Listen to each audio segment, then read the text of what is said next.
E você abre a sua Bíblia no Salmo 73, que é o salmo sobre o qual nós vamos falar nessa noite. Salmos é facinho de achar, né? Se você tem uma Bíblia aí, abra no meio, você vai encontrar o livro de Salmos. Se for uma Bíblia eletrônica, eu já não sei como é que faz.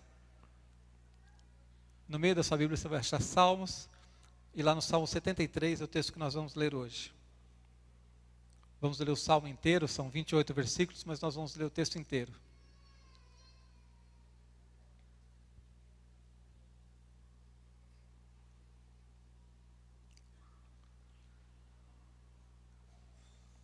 Salmo 73, todos encontraram?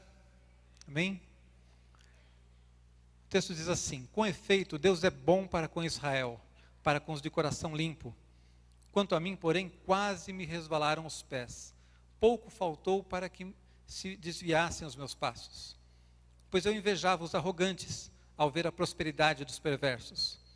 Para eles não há preocupações, o seu corpo é sadio e nédio.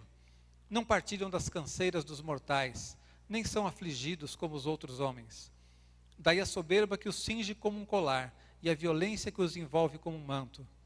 Os olhos saltam-lhes da gordura, do coração brotam-lhes fantasias. Motejam e falam maliciosamente, da opressão falam com altivez. Contra os céus desandam a boca, e a sua língua percorre a terra.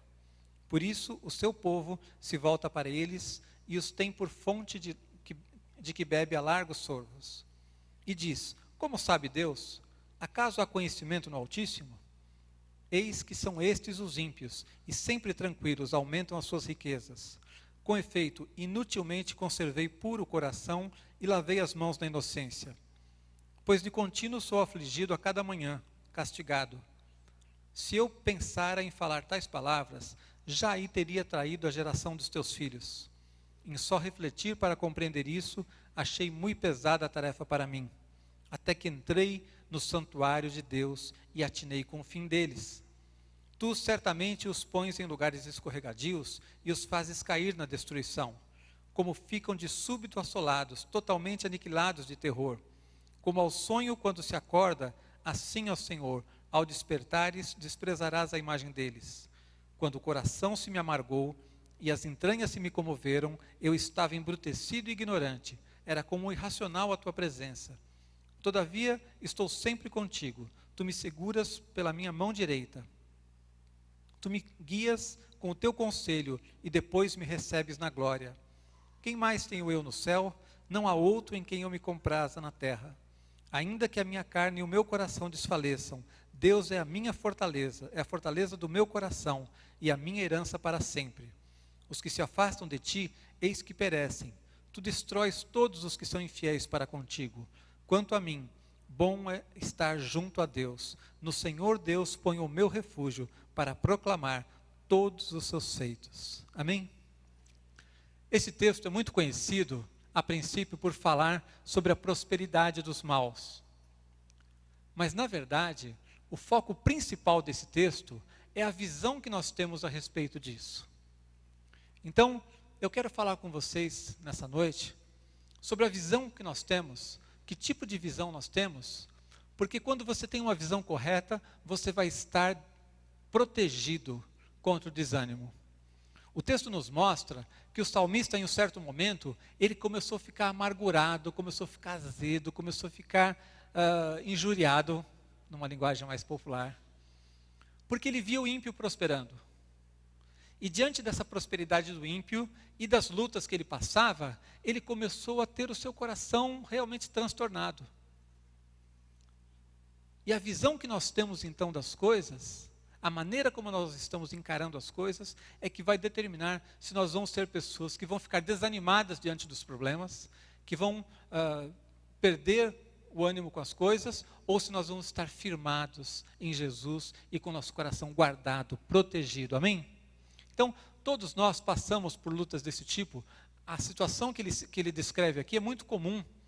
Eu tenho certeza de que você vai se ver em alguns momentos nesse texto e vai ver que você já pensou ou sentiu coisas parecidas, porque são coisas que todos nós lidamos nas lutas do mundo. E se tivermos uma visão correta, nós vamos estar protegidos. Amém? Então, eu queria ilustrar essa importância da visão que você tem através disso aqui, né? Eu, depois dos 40 anos, comecei a precisar usar óculos para leitura. Eu tinha uma visão perfeita até aí. Mas aí, depois dos 40, eu precisei usar esse aqui, que é para leitura. Passou mais algum tempo, comecei a precisar usar esse aqui para distância também. E eu estou quase chegando naquela fase que eu vou precisar de um terceiro para poder achar os outros dois. E quem usa óculos sabe que os óculos mudam a sua visão das coisas. Se eu colocar o óculos de leitura, por exemplo, para olhar para vocês aqui, eu não vou ver nada. Com esse aqui eu estou vendo perfeitamente. Então os óculos mudam a nossa visão.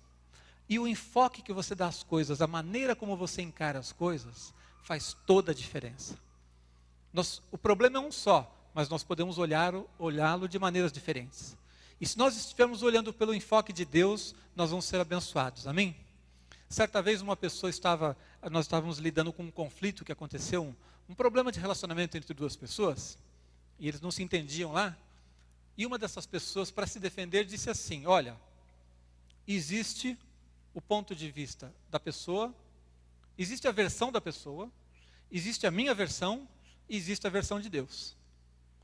E eu, na época, não gostei nem muito dessa conversa, porque, na verdade, ele estava querendo fugir da história, né?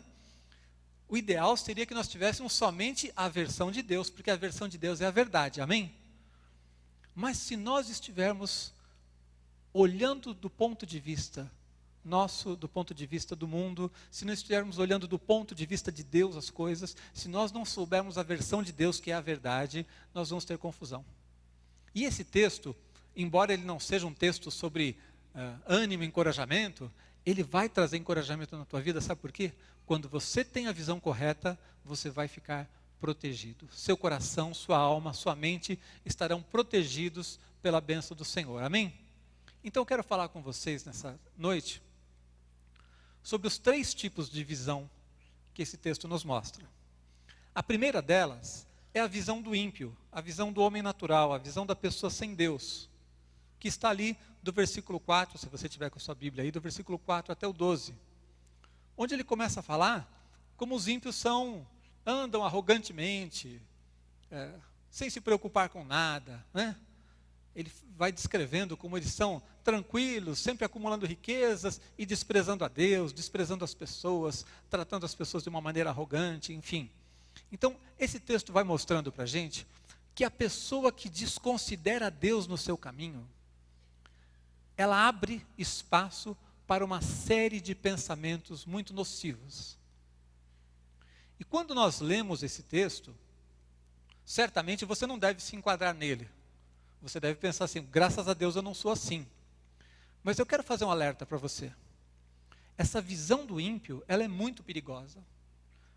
Porque o texto, na verdade, mostra o fim, mostra um estágio, vamos dizer assim, muito avançado do problema.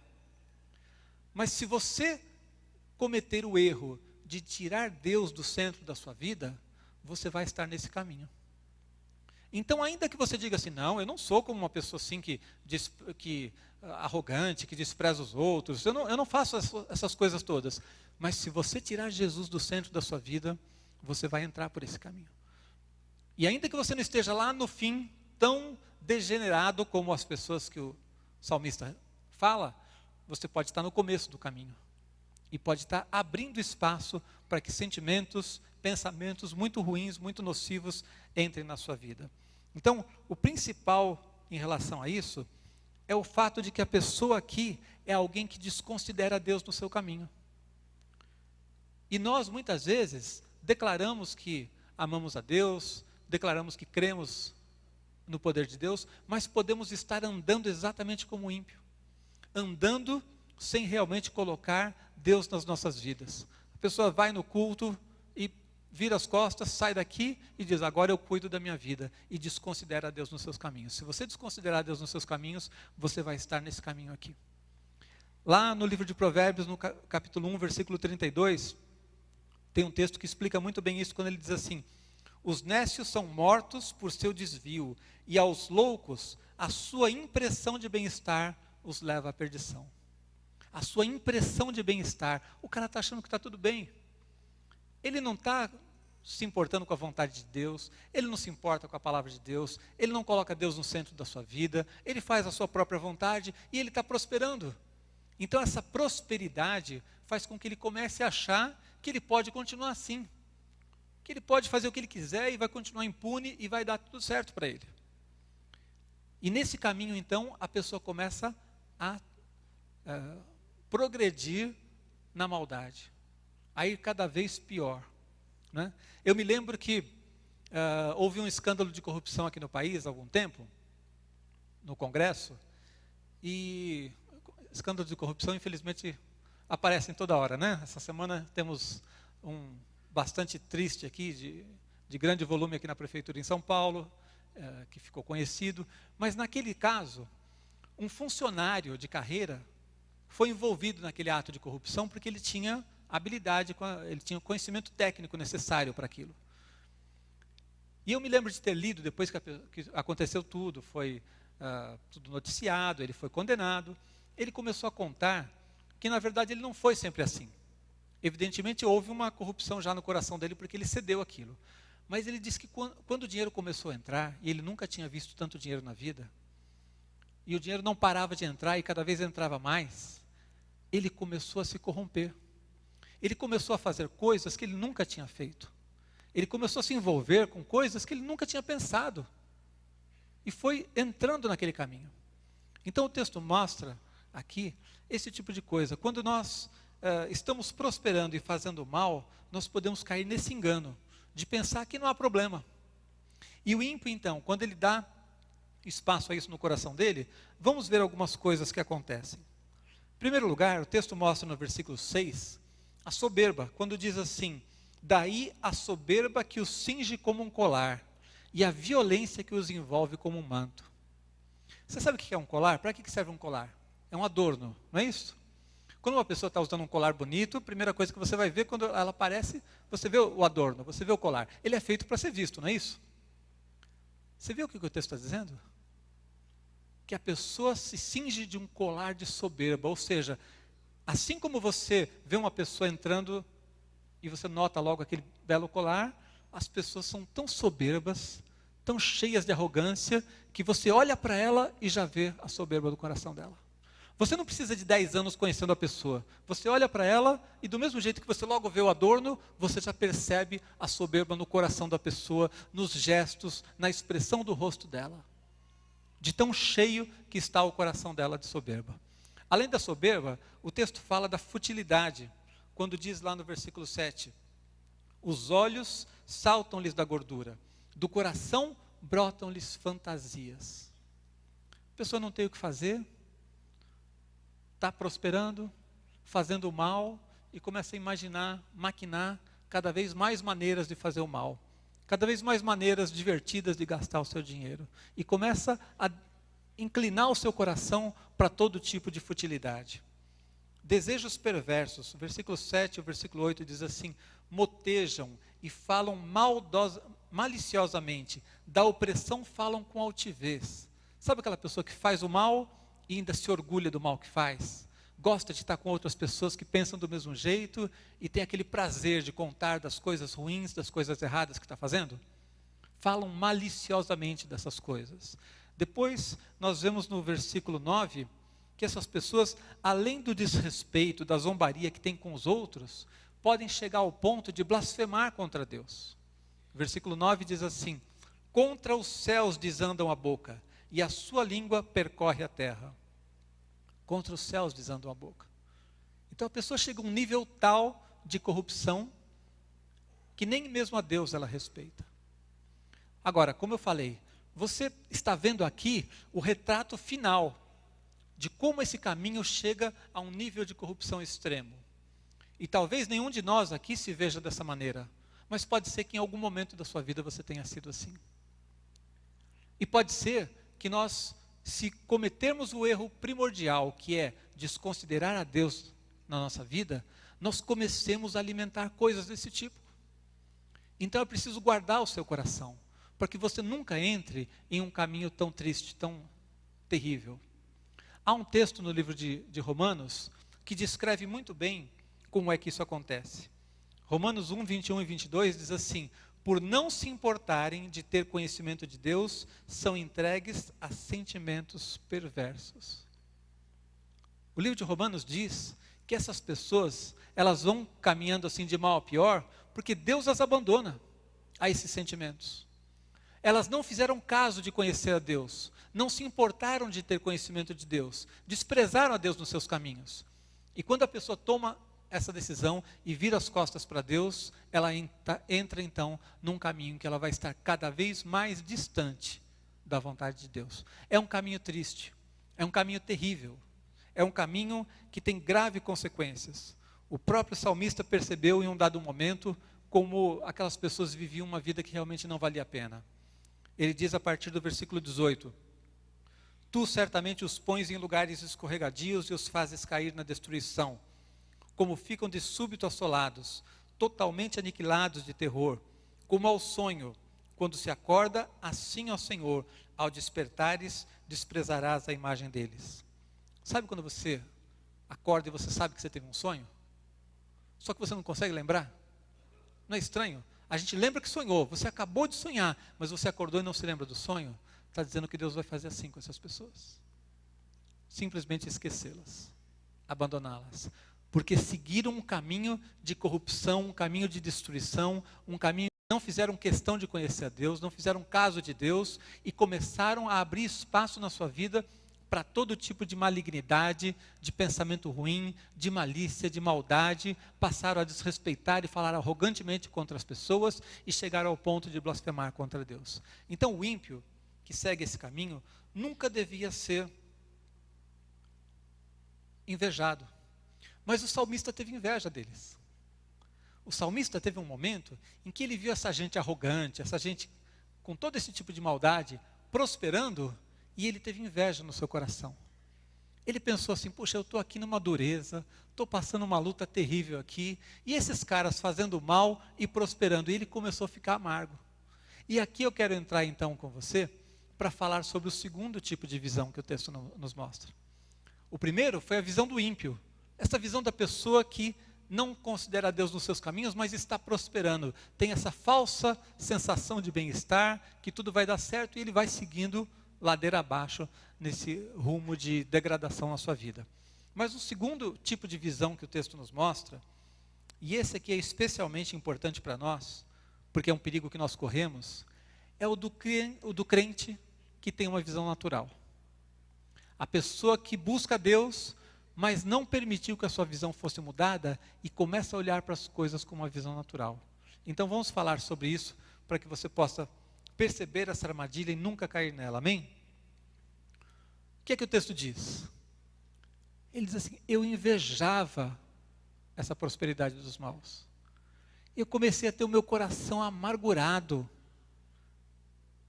Então, o salmista foi o homem que escreveu esse texto, um homem de Deus. Mas em um dado momento em que ele passava por grandes lutas e viu o ímpio prosperando, ele deixou que aquilo trouxesse no coração dele uma amargura, ele azedou. Então esse tipo de sentimento pode entrar momentaneamente na vida de um cristão, ou pode até dominar a sua vida a tal ponto que seja um caminho. E é preciso que a gente guarde então o coração. Deixa eu ler para você alguns versículos. O versículo 1 até o 3, ele diz assim: com efeito, Deus é bom para com Israel, para com os de coração limpo. Quanto a mim, porém, quase me resvalaram os pés. Pouco faltou para que se desviassem os meus passos, pois eu invejava os arrogantes, ao ver a prosperidade dos perversos. E do versículo 13 em diante, ele diz: com efeito, inutilmente conservei puro o coração, e lavei as mãos na inocência. Pois de contínuo sou afligido, e cada manhã castigado. Ele está pensando assim: a mão de Deus tinha que estar pesando sobre esses caras, não sobre mim. Parece que eu que estou sofrendo o castigo aqui, eu que sou fiel, estou passando por luta, e o cara está lá fazendo tudo errado e está indo bem, né? Então, no versículo 15 e 16, ele diz assim: se eu pensar em falar tais palavras, já aí teria traído a geração de teus filhos. Em só refletir, para compreender isso, achei muito pesada a tarefa para mim. Então, embora ele conheça Deus, ele começou a pensar como um homem natural.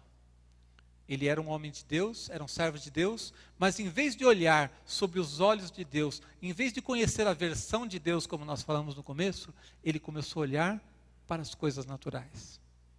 Ele cometeu um grave erro, porque ele fez como muitos de nós fazemos às vezes, ele olhou para o mundo e tentou interpretar Deus. Ele olhou para as injustiças, para os problemas do mundo e perguntou: por que Deus permite isso? Por que Deus faz assim? Ele olhou para o mundo para tentar entender a Deus. E o caminho tem que ser exatamente o oposto. Você tem que olhar para Deus para entender as coisas do mundo, para entender a sua vida.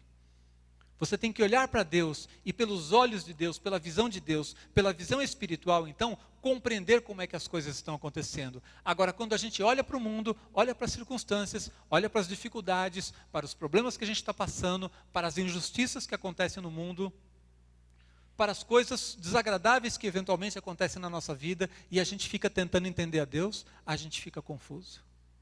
E foi exatamente isso que aconteceu com o salmista.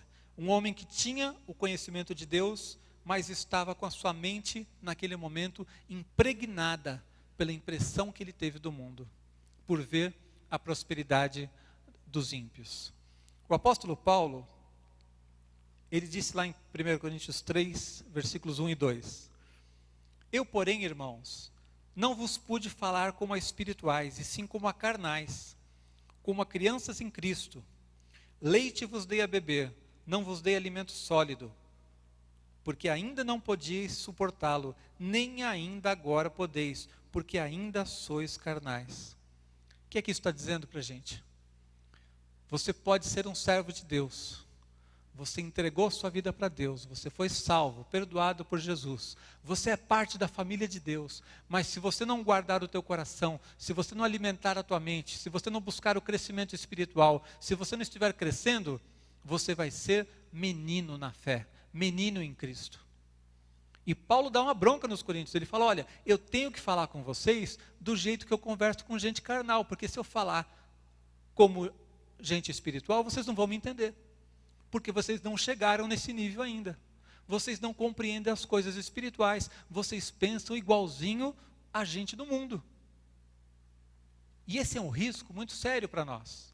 Porque se não alimentarmos o nosso coração, se não buscarmos a Deus, se não buscarmos o conhecimento da palavra, não buscarmos experiência com Deus, a nossa mente é bombardeada pelo mundo o tempo todo. É assim ou não é?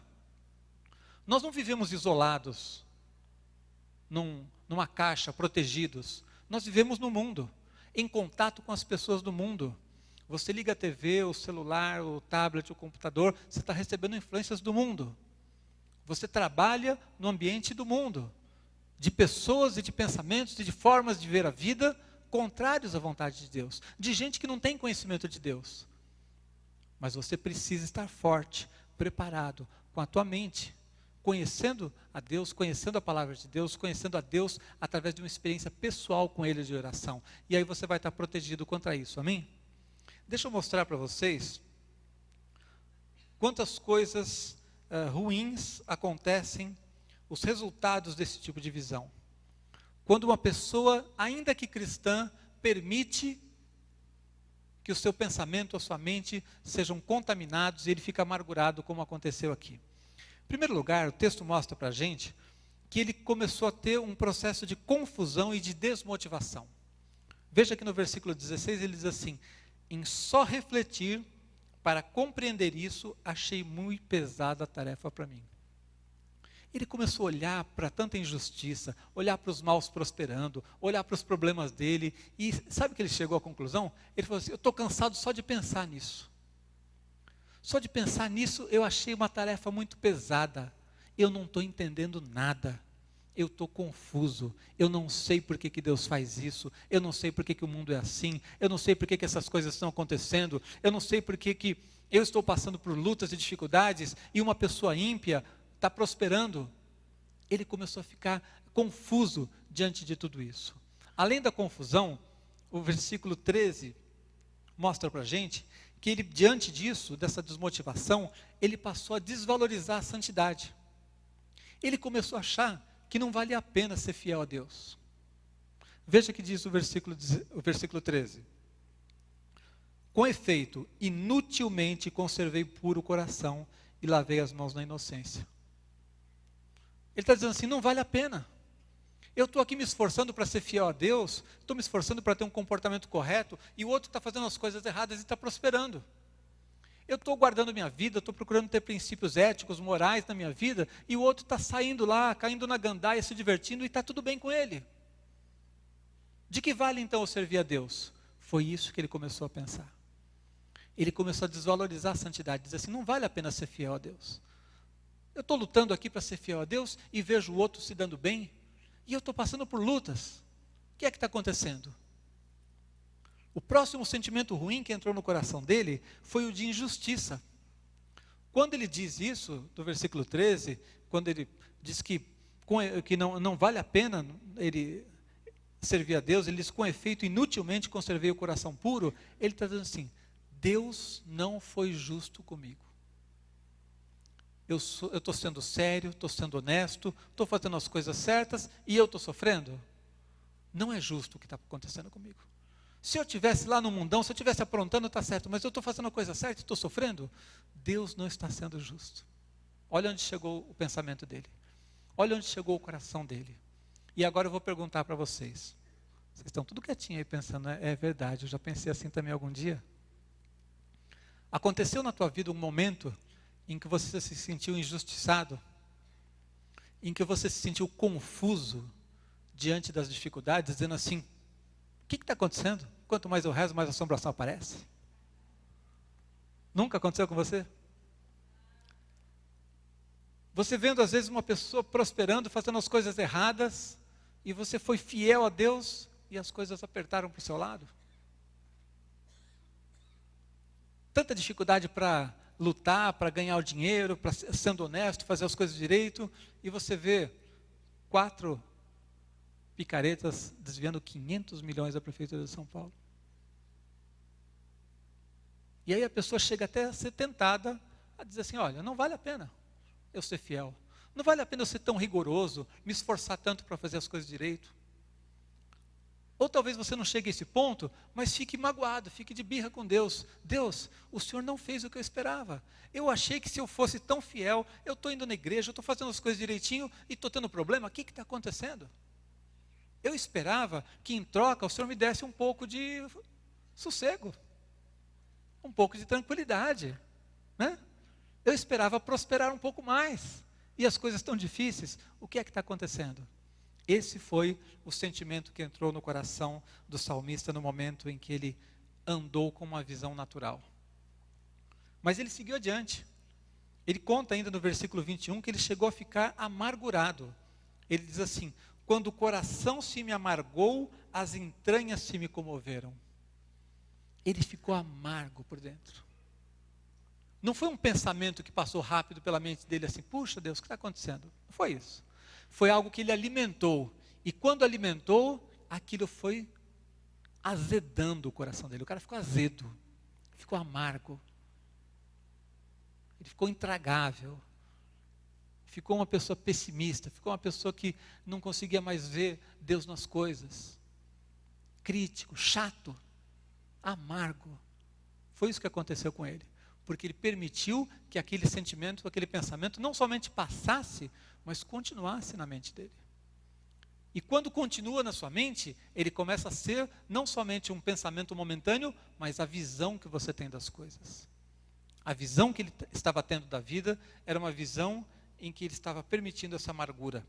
E se ele chegasse um pouco adiante, ele iria para o próximo passo, que era o naufrágio na fé. Ele diz no versículo 2, quanto a mim, porém, quase me resvalaram os pés, pouco faltou para que se desviassem os meus passos. Ele está dizendo assim, quase que eu apostatei, quase que eu me desviei, quase que resvalaram os meus pés. Esse sentimento começou a dominar meu coração, eu quase me afastei de Deus por causa disso. E graças a Deus que você, mesmo que tenha passado por algum momento assim na sua vida, você é igual a ele, você quase se afastou, mas não chegou a afastar, amém?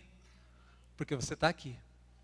Mas há muitas pessoas que por olharem para os homens, olharem para as dificuldades, por não terem uma visão espiritual, por terem uma visão frágil das coisas, por serem meninos em Cristo, como Paulo diz, diante de uma luta, diante de uma dificuldade, diante de uma provação prolongada, essas pessoas se afastaram de Deus. Talvez gente que estaria ocupando um lugar nesse banco aqui e hoje não está mais aqui. O salmista quase se afastou. Nós, mesmo que tenhamos passado por momentos desse tipo, nós quase chegamos lá, mas estamos firmes com o Senhor, superamos isso. Alguns ficaram no meio do caminho, porque permitiram que o seu coração fosse se amargurando cada vez mais e com uma visão natural não conseguiram compreender as coisas espirituais. Uma vez eu conversei com uma pessoa aqui na igreja, me abordou e falou assim: pastor, queria dizer uma coisa para o senhor. Eu cheguei nessa igreja aqui há 6 meses e eu estava desempregado. E eu estou desempregado até hoje, eu vou procurar outra igreja.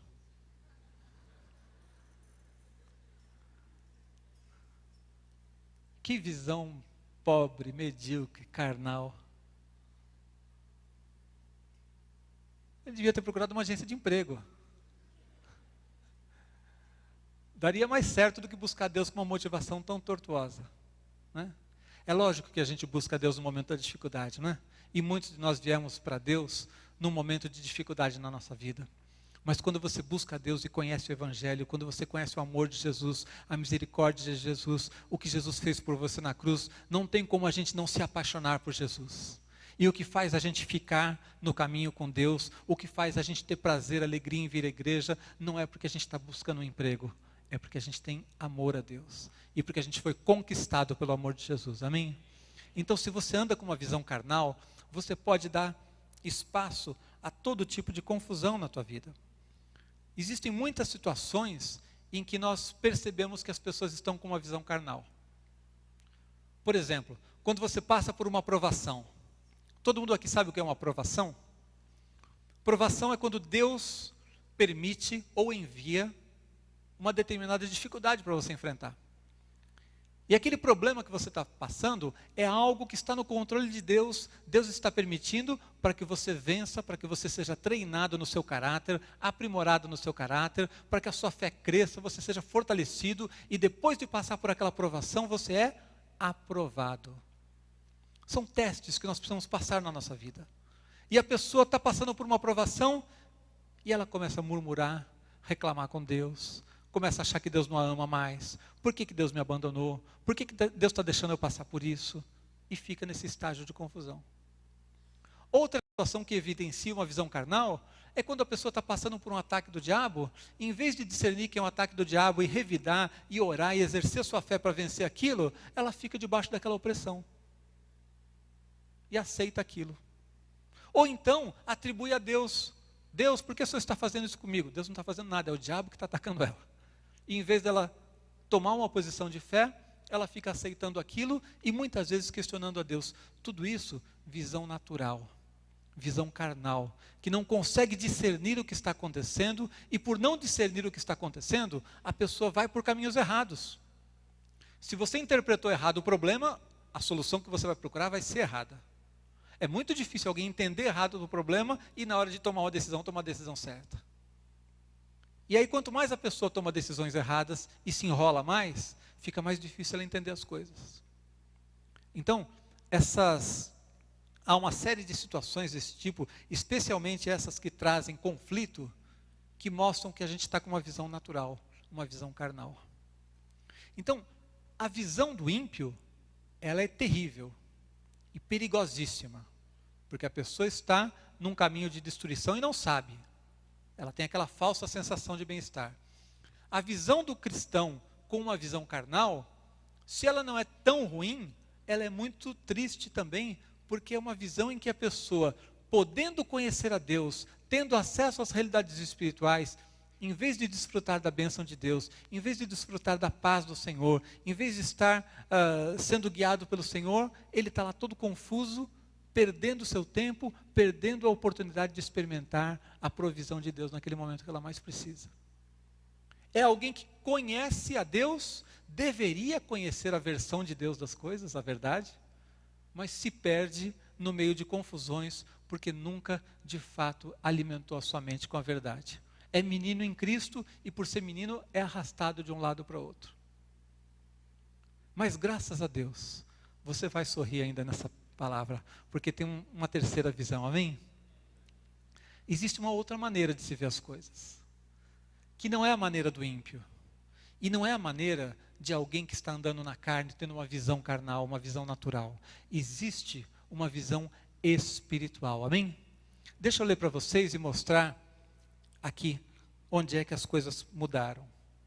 O versículo 17, até o final, diz assim: até que entrei no santuário de Deus e atinei com o fim deles. Tu certamente os pões em lugares escorregadios e os fazes cair na destruição. Como ficam de súbito assolados, totalmente aniquilados de terror. Como ao sonho quando se acorda, assim ao Senhor, ao despertares, desprezarás a imagem deles. Ele está pensando assim, que burro que eu fui. Eu estou invejando um cara que está debaixo do juízo de Deus. Eu não quero saber de ter a vida dele. Eu não quero ter o destino que ele tem. Ele percebeu, quando ele entrou na presença de Deus, o quão tolo ele estava sendo de invejar alguém assim. E aí ele diz no versículo 21 em diante: quando o coração se me amargou e as entranhas se me comoveram, eu estava embrutecido e ignorante, era como irracional a tua presença. Todavia estou sempre contigo, tu me seguras pela minha mão direita, tu me guias com o teu conselho e depois me recebes na glória. Ele voltou a ser crente, voltou a glorificar a Deus, voltou a olhar para Deus. O coração agora está se enchendo de alegria de novo. E ele diz assim: ainda que a minha carne e meu coração desfaleçam, Deus é a minha fortaleza, a fortaleza do meu coração e a minha esperança para sempre. Os que se afastam de ti, eis que perecem. Tu destróis todos os que são infiéis para contigo. Quanto a mim, bom é estar junto a Deus. No Senhor Deus põe o meu refúgio para proclamar todos os seus feitos. Amém? Ele começou e terminou o texto dizendo que Deus é bom. No primeiro versículo ele diz que Deus é bom. E no último versículo ele diz: bom é para mim estar na presença de Deus. Mas no meio, entre uma declaração e outra, ele contou toda a novela que ele passou.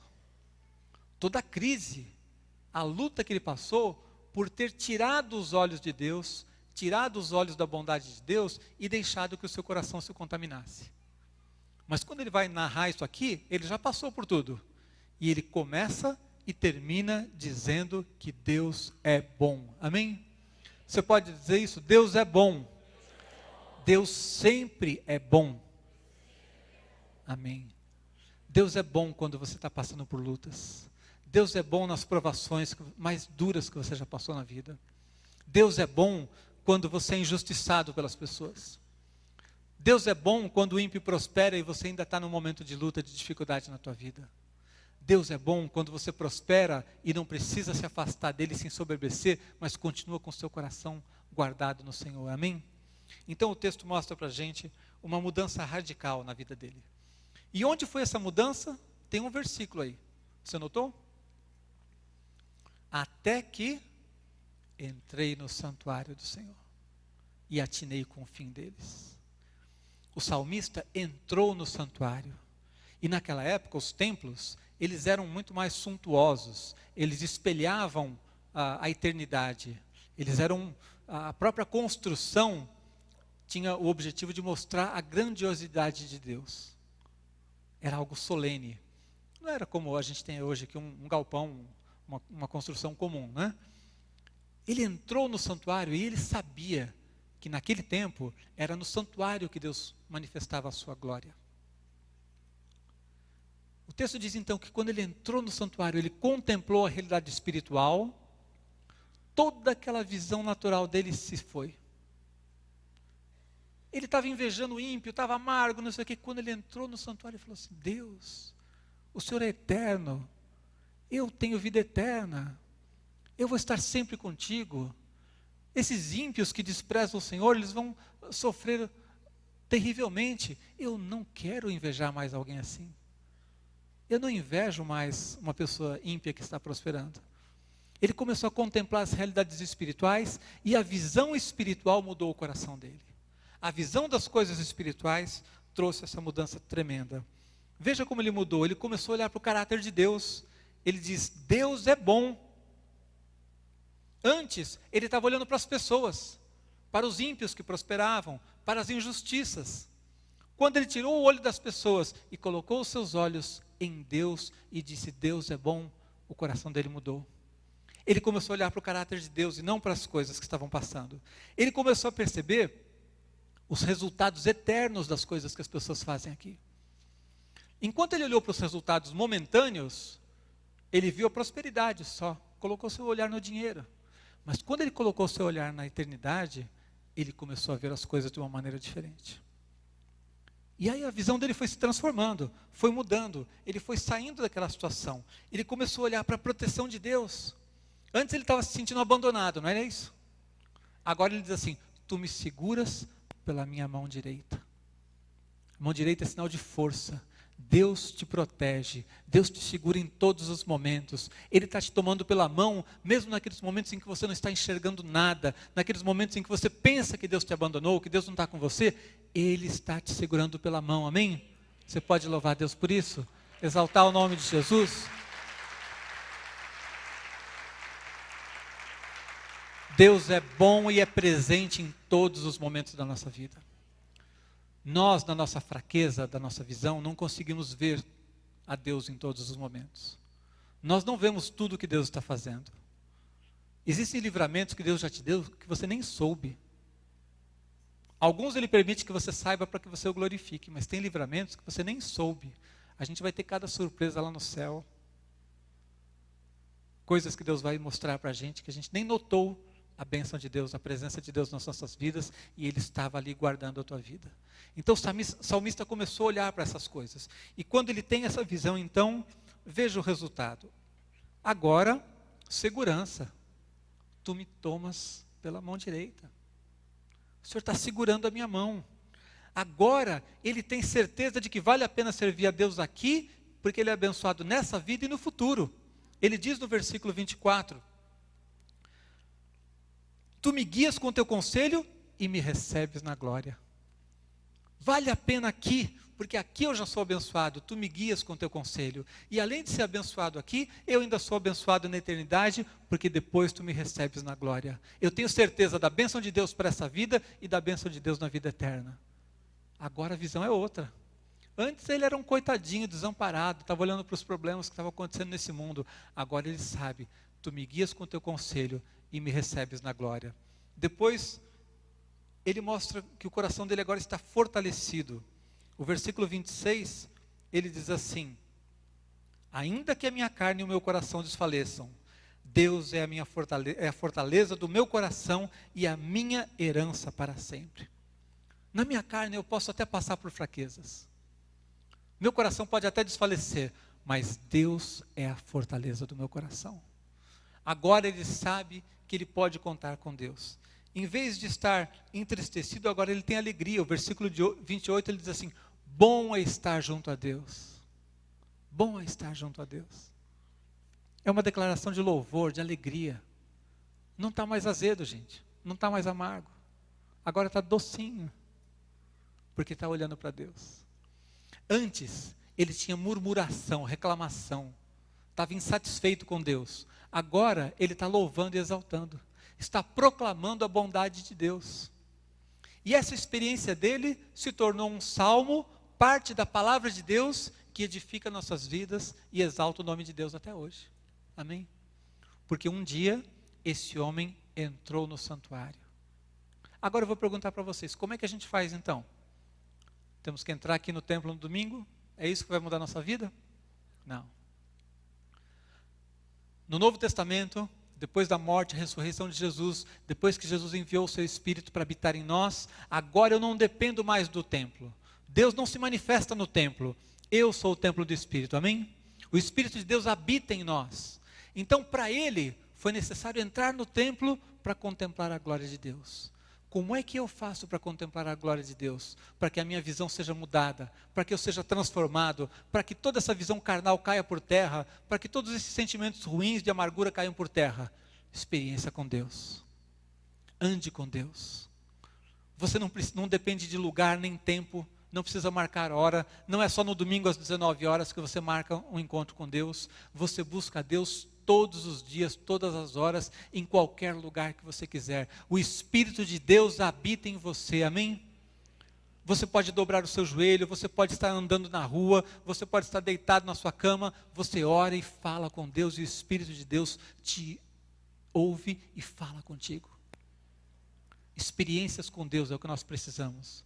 Precisamos alimentar o nosso coração com a palavra de Deus. Leia a Bíblia, estude a Bíblia. Quanto mais você ler a Bíblia, quanto mais você alimentar o seu coração com a verdade, mais forte você vai estar. Porque o alimento do mundo vem naturalmente. Você está, como eu disse, você está em contato com o mundo. Você está recebendo influências do mundo, ideologias desse mundo, pensamentos desse mundo. Pensamentos que nada tem a ver com Deus. Agora, para conhecer a Deus, você tem que fazer a tua parte. Você tem que buscar, você tem que abrir a tua Bíblia e ler. Você tem que alimentar o teu coração. E Jesus disse assim: minhas palavras são espírito e vida. Quando você alimenta a sua mente com a palavra de Deus, você não está simplesmente cumprindo uma ordem, não está simplesmente decorando versículos, você está se alimentando com uma palavra que é espírito e vida. Então ore, leia a Bíblia, busque comunhão com Deus, deixe o Espírito de Deus falar com você. Cultive uma vida de oração que não seja religiosa, que não seja uma coisa repetitiva, mas que seja expressão de uma vida com Deus. Fale com Deus e espere o Espírito de Deus falar com você também. Sabe, eu demorei para entender que Deus falava com a gente. Eu achava que orar era a gente falar para Deus as coisas. Acontece que Deus fala conosco, amém? O Espírito de Deus, a Bíblia diz que Ele intercede por você, que nós não sabemos orar como convém, Paulo diz lá em Romanos 8, mas que Ele intercede por nós com gemidos inexprimíveis. E é a presença do Espírito de Deus em você que vai te dar entendimento das coisas. Quando você dobra o seu coração, dobra o seu joelho para orar, muitas vezes você ainda está amargurado, você está inquieto, você está com sentimentos ruins, e você começa a orar, e o Espírito de Deus vai mostrando para você o que é que você precisa pensar, o que é que você precisa sentir, o que é que Ele pensa a seu respeito, o que é que Ele tem para você. E você gasta às vezes minutos, não quer dizer que precisa de horas orando, mas aqueles minutos na presença de Deus, o Espírito de Deus muda a tua vida. Quantas vezes entrei na presença de Deus de um jeito, saí de outro. Minutos de oração. Basta que você se dobre, permita que o Espírito de Deus fale com você. Basta que você alimente o seu coração com a palavra de Deus. E quando você faz isso, Ele vai transformando, vai renovando, vai tirando toda aquela sujeira, todos aqueles pensamentos equivocados, sentimentos ruins que você aceitou no seu coração. E vai fazendo essa transformação. O apóstolo Paulo tem um texto que eu acho tremendo para as nossas vidas, em 2 Coríntios 4, 7, quando ele diz assim, que nós temos um grande tesouro em um vaso de barro. A Bíblia diz que nós temos um grande tesouro em um vaso de barro. Sabe quem é o vaso de barro? É você. Qual é o tesouro que ele está falando? A presença do Espírito de Deus em nossas vidas. Então nós somos simplesmente vasos de barro. Significa que somos sujeitos a fraquezas, a imperfeições, a visões equivocadas, a pecados. Mas o que há em nós é um grande tesouro. E eu vou perguntar para você, se eu trouxesse aqui para você um grande tesouro, ouro, num vaso de barro, você ia se importar com o vaso de barro? Você ia ligar que o vaso é de barro? Podia ser uma caixa de papelão. Se eu trouxesse um grande tesouro, você ia ficar feliz, não ia?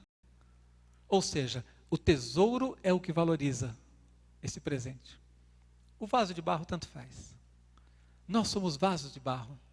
Temos imperfeições. Muitas vezes temos uma visão limitada, pequena. Temos fraquezas, mas existe um grande tesouro na tua vida. Valorize esse tesouro.